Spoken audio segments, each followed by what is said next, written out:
몇 해 전에 하형록이라는 분이 성경대로 비즈니스 하기 P31이라는 제목으로 자기의 이야기를 책으로 써냈습니다.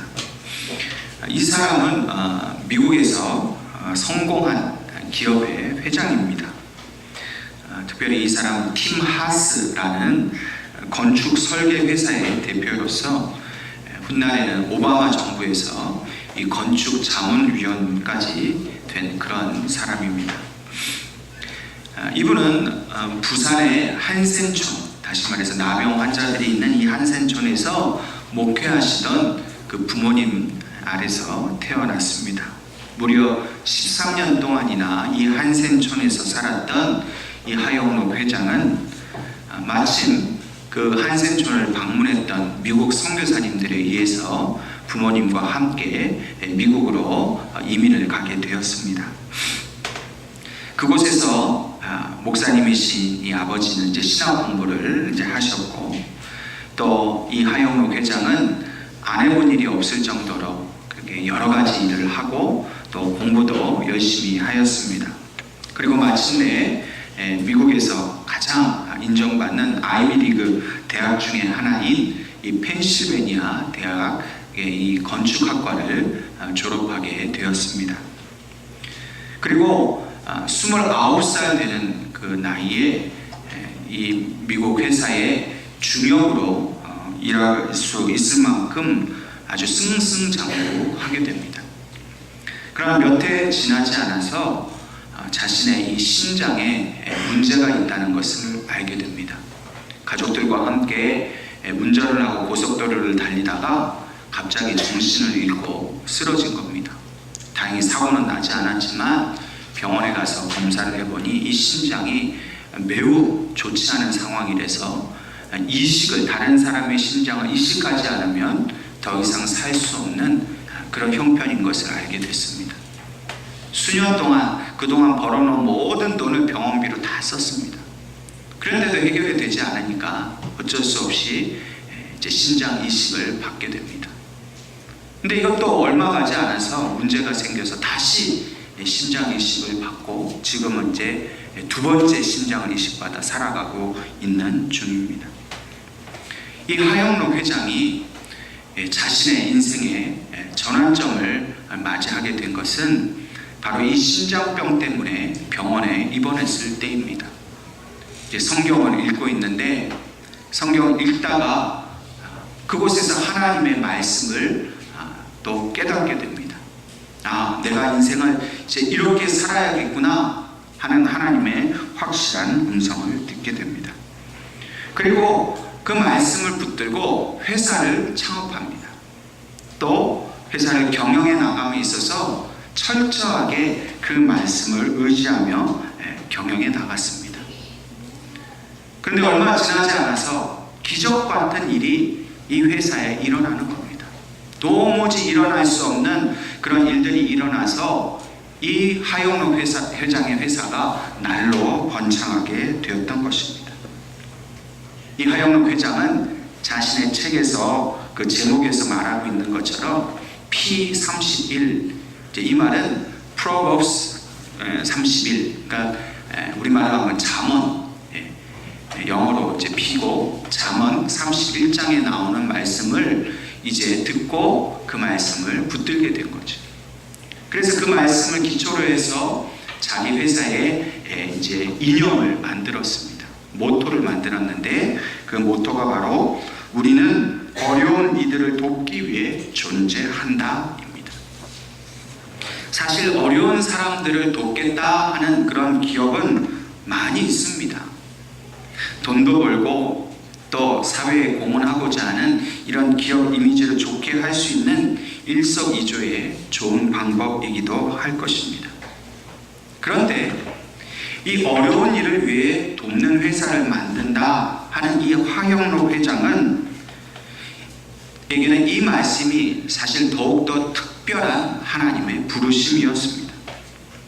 하영록 회장은 언제 이 신장이 멈추게 될지도 모르는 두려움 가운데 그 죽음과 맞서 싸우면서 오직 하나님의 말씀대로만 살기로 작정하였습니다.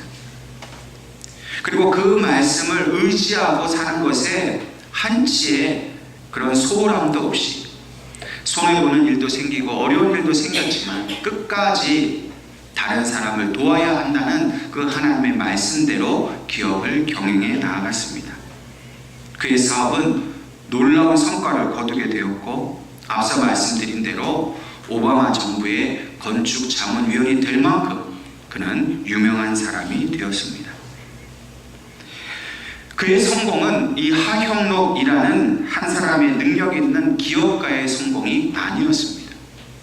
하 회장은 이것은 나의 성공이 아니라 하나님의 말씀의 성공이었다, 그렇게 말합니다. 누구나 사업을 할 때는 자신 회사의 그 이익을 극대화하는 방향으로 사업을 이끌어갑니다. 손해보면서 사업하는 사람은 아무도 없습니다. 그런데도 이 하영록 회장은 어떤 사업 또 어떤 그 계약을 맺더라도 이 계약이, 이 추진하는 사업이 과연 누구에게 이익이 되느냐, 이것을 따졌다는 겁니다. 그러다 보니 회사는 당연히 손해볼 수밖에 없는데도 이 사업을 진행할 때 어려운 사람이 이득을 얻게 된다면 주저없이 하나님의 말씀대로 그 사업을 이루어 갔다는 겁니다.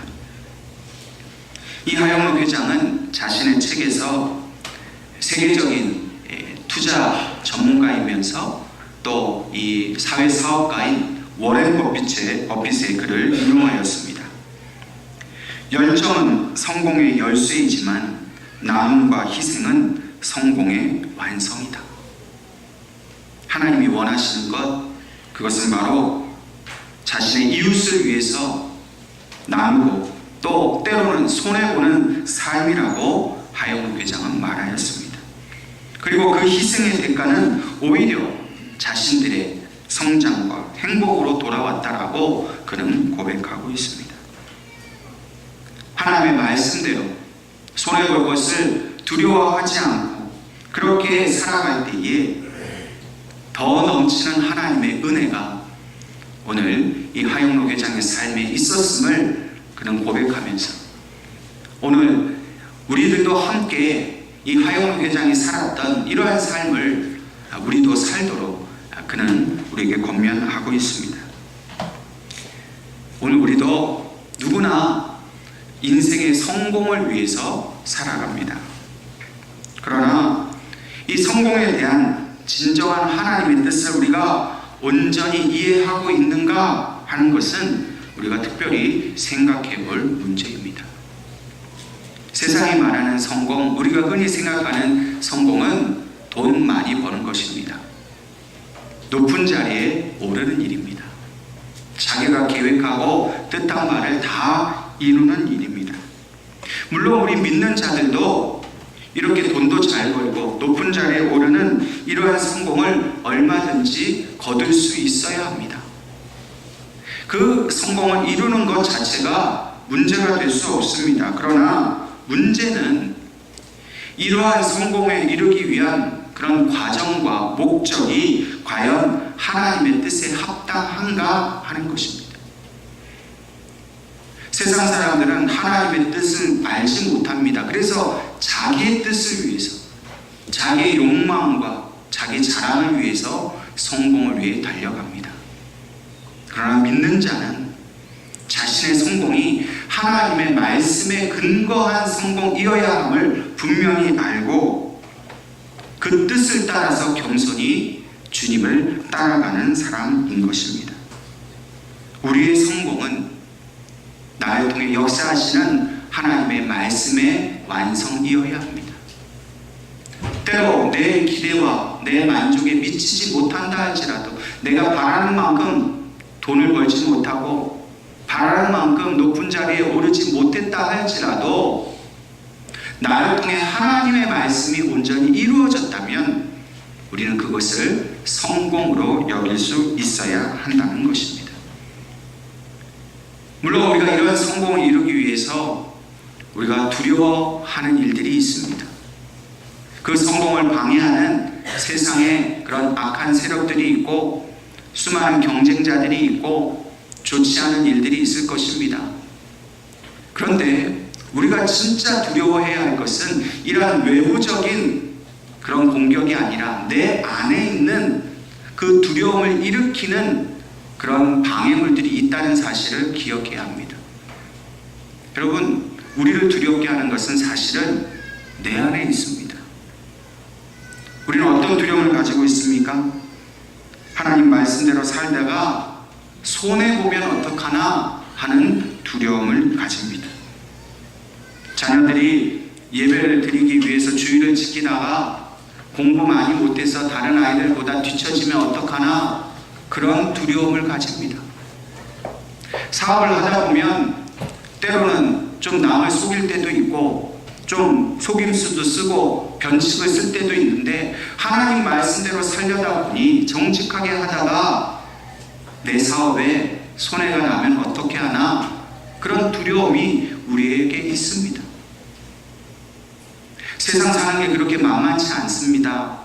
어떻게 정직하게만 삽니까? 어떻게 말씀대로 삽니까? 좀 얕게 살아야죠. 그렇게 하나님 말씀대로 살다가 다 이루지 못하면 어떻게 하느냐 하는 그런 염려와 두려움이 우리를 지배할 때가 있습니다. 그러나 오늘 이 시간 분명히 우리가 기억해야 할 것은 하나님의 말씀대로 하나님의 말씀만 전적으로 신뢰하고 의지하며 살아가는 사람은 결코 실패를 두려워하지 않아야 한다는 것입니다. 하나님은 결코 하나님의 말씀을 따르는 자를 실패하도록 내버려 두시지 않습니다. 물론 과정 속에서는 실패할 수 있습니다. 다른 사람보다 어려울 수 있습니다. 그러나 결과적으로 보면 하나님은 반드시 우리를 성공케 하시는 분입니다.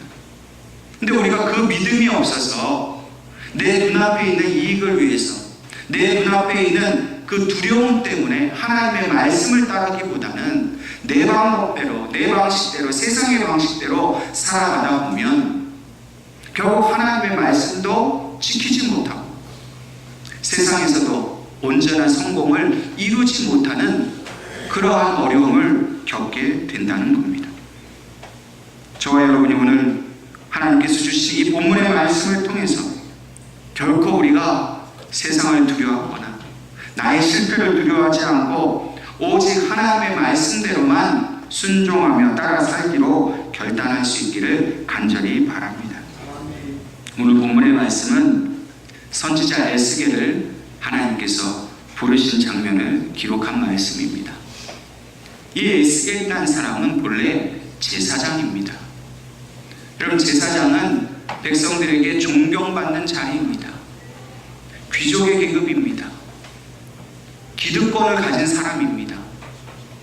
그런데 이 사람이 그 자기의 기득권이나 자기의 존경을 누리지 못하고 유다의 이 여호야긴 왕의 시대에 그만 바벨론으로 포로로 끌려가게 됩니다.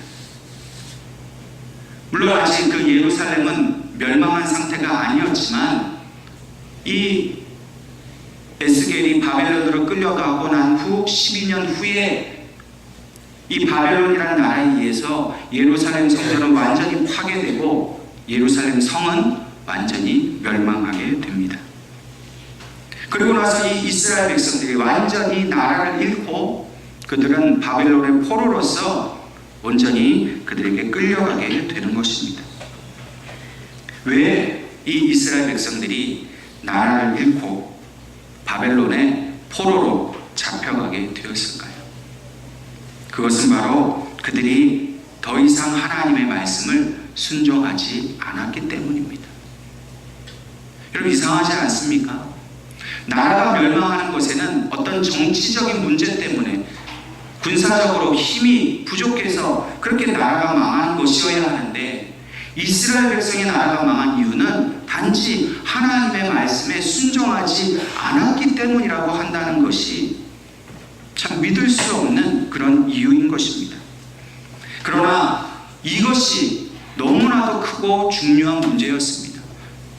군사력으로 나라를 지키는 것보다, 강한 왕이 나라를 지키는 것보다 하나님의 말씀을 지키지 않으니까 인간의 힘으로 할 수 있는 것, 그것들이 다 무너지고 말게 되었다는 겁니다.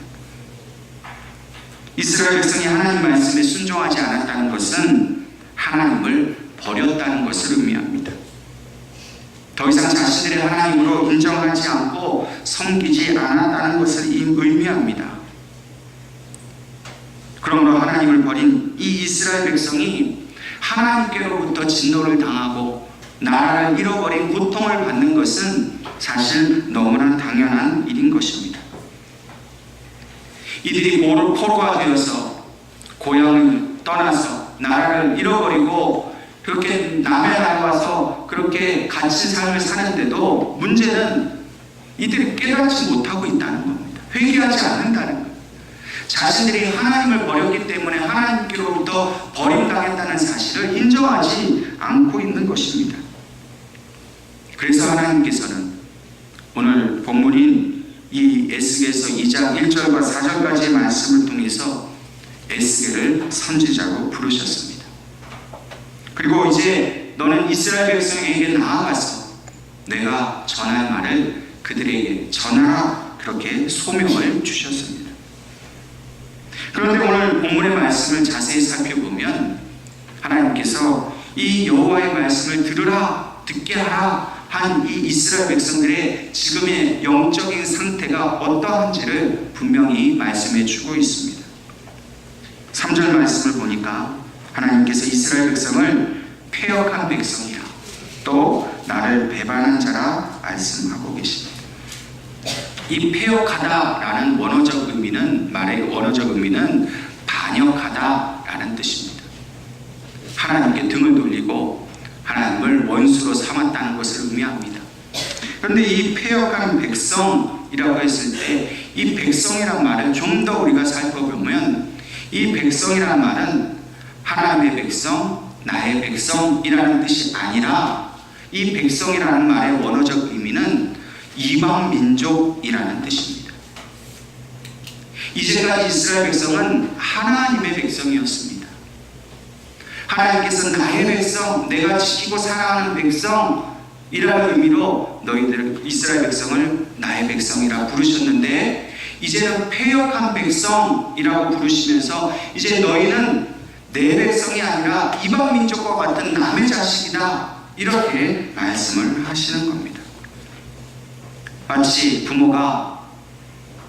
부모의 말을 거역하고 죄를 지은 자기 자식을 향해서 너는 더 이상 내 자식이 아니다, 내가 너를 남의 자식으로 여기겠다, 이렇게 말하는 것과 같은 상황인 것입니다. 여러분, 자녀가 얼마나 잘못하면 부모가 자식을 내 자식이 아니라고 버리겠습니까? 하나님께서 자기 자식을 버리실 만큼 그만큼 이 이스라엘 백성들의 죄가 크고 무거운 것이라는 것을 오늘 우리에게 말씀해 주는 것입니다. 뿐만 아니라 4절 말씀에는 그들이 얼굴이 뻔뻔하고 마음이 굳은 자라고 말씀하십니다. 이 말씀은 이렇게 하나님께 버림을 당할 정도로 죄를 지은 이스라엘 백성이 여전히 하나님 앞에 회개하지 않고 하나님께 돌아오기는커녕 오히려 얼굴이 뻔뻔해져서 마음이 돌과 같이 굳어져 버려 하나님과 완전히 단절된 자들이 되었다라고 말씀하는 것입니다. 여러분, 부모를 잃어버리는 것은 슬프지만 부모로부터 버림을 당했다는 것, 이것이 얼마나 비참하고 참혹한 그런 모습입니까?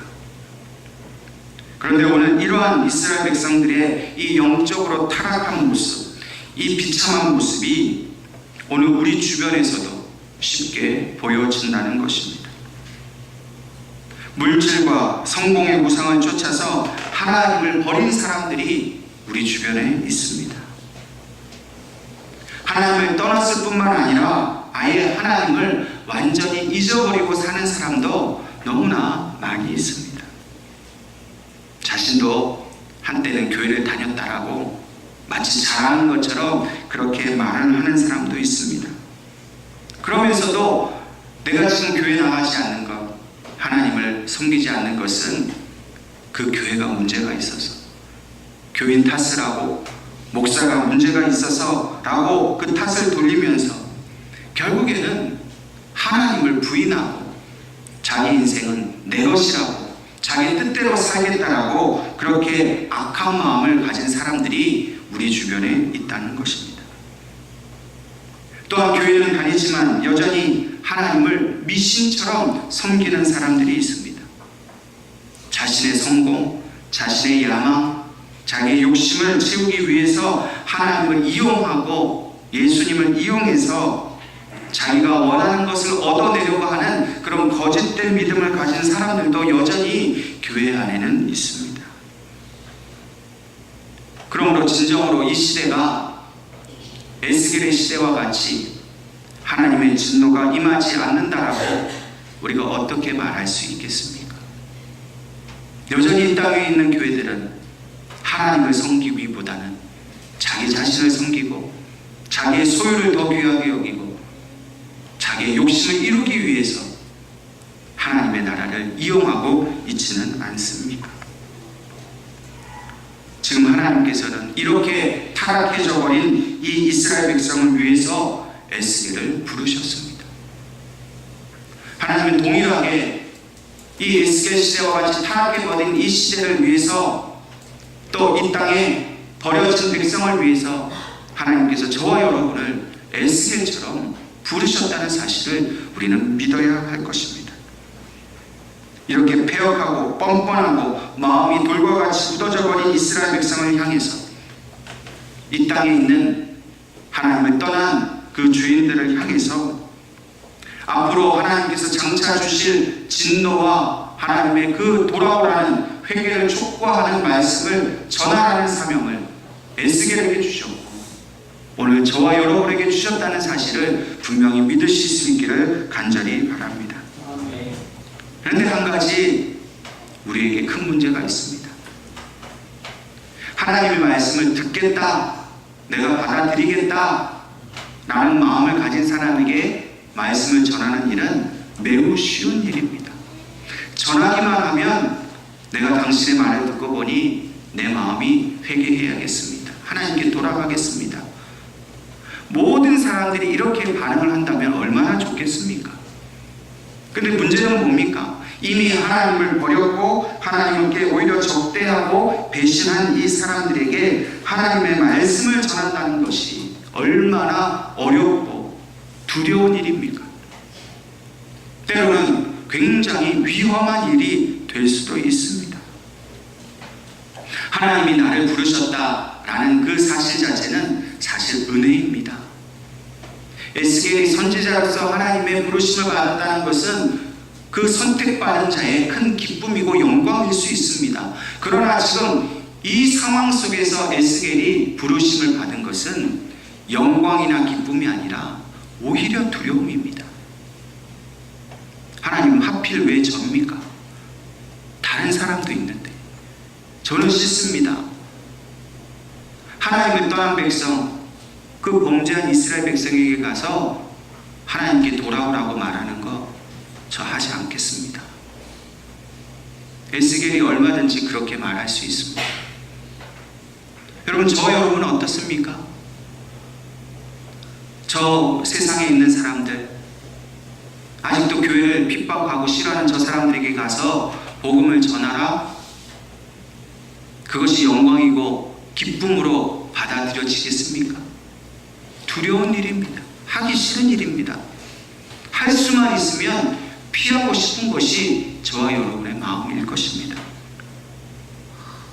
오늘날 예수님을 전한다는 것, 복음을 전한다는 것, 당신은 죄인입니다, 그러니 하나님 만나야 됩니다, 회개하고 돌아오라고 그렇게 세상에 선포하는 일이 얼마나 무섭고 두려운 일이 되었습니까?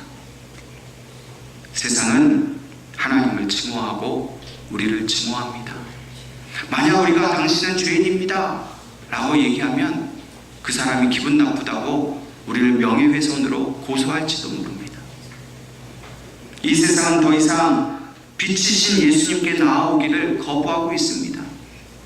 어둠 속에 살면서 어둠 속에 있는 것을 즐기며 빛을 미워하고 빛 가운데 있는 사람들을 핍박하는 시대입니다. 그래서 요한복음 3장 20절 말씀에 악을 행하는 자마다 빛을 미워하여 빛으로 오지 아니하나니 이는 그 행위가 드러날까 함이요. 왜 죄인들이 돌아오지 않는 줄 아십니까? 자기들의 악한 행위가 드러날 것을 두려워하기 때문입니다. 자기들은 이 어둠의 자녀이기 때문에 사단이 자기의 자녀 삼은 그 죄인들이 그 행위를 깨닫고 회개하고 하나님께 돌아가는 것을 막기 위해서 오히려 믿는 자들을 핍박하고 믿는 자들이 하나님의 말씀을 전하는 것을 회방한다는 것입니다. 예수님께서도 그 시대에 그 핍박당하는 그리스도인들에게 이렇게 말씀하셨습니다. 요한복음 15장 19절 말씀에 너희가 세상에 속하였으면 세상이 자기의 것을 사랑할 것이나 너희는 세상에 속한 자가 아니오 도리어 내가 너희를 세상에서 택하였기 때문에 세상이 너희를 미워하느니라. 여러분, 우리가 교회 다닌다고 예수 믿는다고 오늘 이 시대에 미움을 당하고 증오를 당하는 것은 우리가 세상에 속한 자가 아니기 때문입니다. 우리가 세상에 속하였으면 세상이 내 자식이구나 나를 핍박하지 않습니다. 그런데 우리가 더 이상 세상에 속한 자가 아니고 오히려 예수님께서 세상 가운데서 우리를 택하셨기 때문에 그래서 우리가 예수님의 제자가 되고 하나님의 자녀가 되었기 때문에 너는 더 이상 내 자식이 아니라 하면서 세상이 우리를 미워한다는 겁니다. 여러분, 예수 믿으면서 세상으로부터 악한 영으로부터 미움을 받고 핍박을 당하는 것은 우리가 하나님의 자녀라는 증거입니다. 내가 예수를 믿는데도 세상 사람들이 나를 미워하지 않고 나를 환대하고 나를 좋아한다면 그건 우리가 세상 사람들과 똑같이 살아가기 때문입니다. 오늘 하나님은 에스겔처럼 세상의 미움을 받는 것을 당연히 여기면서 세상 사람들이 싫어하는 것을 당연히 여기면서 그럼에도 불구하고 그 두렵고 위험한 일을 하겠다라고 하나님께서 주신 사명을 붙들고 하나님의 말씀대로 우리가 살아가기를 하나님이 원하신다는 사실을 분명히 기억할 수 있기를 바랍니다. 쉽지 않은 일일 겁니다. 여러분들에게 분명히 부담되는 일일 겁니다. 그렇습니다. 내 능력으로는 할 수 없는 일입니다. 그러나 분명히 기억하십시오. 이 에스겔이라는 이름의 뜻은 하나님께서 강하게 하신다라는 뜻입니다. 내 힘으로는 이 선지자의 사명 감당 못합니다. 그런데 하나님이 우리를 에스겔로 부르셨습니다. 우리를 강하게 하십니다. 자기 힘으로 자기 능력으로 사용하는 자는 결국 실패할 수밖에 없습니다. 그러나 하나님께서 주시는 그 강한 힘으로 살아가는 사람은 반드시 성공하게 된다는 사실을 믿을 수 있기를 간절히 바랍니다. 여러분, 우리에게는 이 말씀을 붙든 힘밖에는 이 세상은 이길 힘이 없습니다. 내가 성공한다고 돈 많이 벌었다고 내 지위가 높다고 해서 우리는 성공한 자가 아니라 하나님의 말씀을 의지하고 하나님이 주시는 그 강한 힘과 능력을 의지하며 살아가는 것, 그것이 참된 성공인 것을 우리는 분명히 기억해야 합니다. 오늘 하나님께서는 에스겔의 앞길에, 우리의 앞길에 결코 쉽지 않은 일이 있을 것을 미리 말씀하십니다. 6절 말씀을 보니까 비록 가시와 칠레가 함께 있으며 정갈 가운데 거주할지라도 그들을 두려워하지 말아라. 너는 에스겔이라. 여러분, 이 가시와 칠레는 백성들의 그 핍박을 말합니다. 정갈과 함께 있다. 그 정갈이 얼마나 이 상황에서 무서운 그런 독충입니까? 찔리기만 하면 그 자리에서 즉사하는 그런 무서운 독을 가진 존재입니다. 이스라엘 백성들이 바로 너희에게 정갈과 같은 존재가 될 것이라는 겁니다. 우리가 하나님의 말씀대로 살려고 하면 분명히 우리 인생에는 가시와 찔레가 기다리고 있습니다. 정갈과 같은 죽음의 두려움이 분명히 우리 앞에 있을 것입니다. 그런데 하나님이 뭐라고 말씀하십니까? 그리할지라도 그들을 두려워하지 말아라 말씀하십니다. 여러분, 하나님이 우리를 강하게 하십니다. 하나님 앞에는 결코 두려움이 없어야 합니다. 그걸 믿고 그 믿음대로 살아가는 자는 반드시 그 믿음대로 세상을 이기게 된다는 사실을 기억할 수 있기를 바랍니다. 그러므로 우리가 정말로 세상을 두려워하지 않을 수 있는 이유는 그 목적이 오직 하나님께만 있을 때에 이 두려움을 이기게 된다는 사실을 기억해야 합니다. 우리의 인생의 모든 것이 하나님을 목적으로 하지 않는 것은 결국 우리를 두렵게 할 수 있습니다. 여러분, 왜 우리가 자꾸 두렵습니까? 그저 복만 받기를 원하기 때문입니다. 실패하기 싫기 때문입니다. 원하는 거 바라는 거 다 하고 싶기 때문입니다. 그거 얻지 못할까 두려워서 사는 겁니다.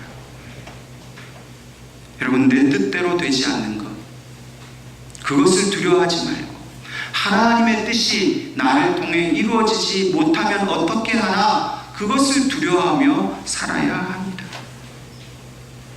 여러분, 우리가 하나님의 말씀대로 살다 보면 실패할 수도 있습니다. 성공하지 못할 수도 있습니다. 그것이 하나님이 돌보지 않아서, 도와주지 않아서, 내 기도를 들어주시지 않아서, 하나님이 안 계셔서 내가 실패했다라고 말하지 않기를 바랍니다. 나는 비록 실패할 수 있고 나는 성공하지 못할지라도 하나님의 말씀대로만, 그 하나님의 말씀이 온전히 이루어지기를 위해 우리가 노력한다면 그 말씀대로 살아간 결과는 반드시 선하고 영광스러운 일이 될 것을 우리는 믿어야 할 것입니다. 우리는 내 뜻을 이루기 위해 하나님을 이용하는 사람이 아닙니다. 하나님의 뜻을 이루어 드리는 사람입니다. 오늘 이러한 태도로 살아갈 때에 하나님께서는 분명히 우리에게 다시 한번 확신의 말씀을 주십니다. 5절과 7절 말씀에 그들이 듣든지 아니 듣든지 너는 내 말로 고할지어다. 저와 여러분이 살아가야 할 믿음의 태도가 바로 이렇습니다. 그들이 듣든지 아니 듣든지 그 결과에 대해서 두려워하지 말라는 겁니다. 여러분, 들으면 그들에게 복이요, 듣지 않으면 그들에게 저주입니다. 근데 문제는 듣든지 아니 듣든지 내가 전해야 된다는 겁니다. 그들의 반응과 그들의 상태와 상관없이 내가 전하지 않으면 나에게 저주가 됩니다. 그들이 듣든지 아니 듣든지, 그들을 나에게 핍박을 하든지 않았든지 우리가 전하는 자가 되어야 하나님이 우리에게 약속하신 그 모든 일을 성취해 주신다는 겁니다. 여러분, 우리 모든 삶의 결과는 하나님께 맡기십시다. 우리의 행복은 하나님이 주시는 것이어야지 내가 취하는 것이 아닙니다. 내 노력 때문에 내가 행복해지는 것이 아니라 하나님의 말씀대로 살아가기 때문에, 그 부르신 소명을 따라 살아가기 때문에 하나님이 주시는 행복을 저와 여러분이 누릴 수 있어야 한다는 것입니다. 우리 예음교회가, 우리 사랑하는 성도들이 오직 하나님이 주신 말씀만을 붙들며 믿음으로 이 악하고 험한 세상을 에스겔처럼 강하고 담대하게 살아가실 수 있기를 주님의 이름으로 축원합니다.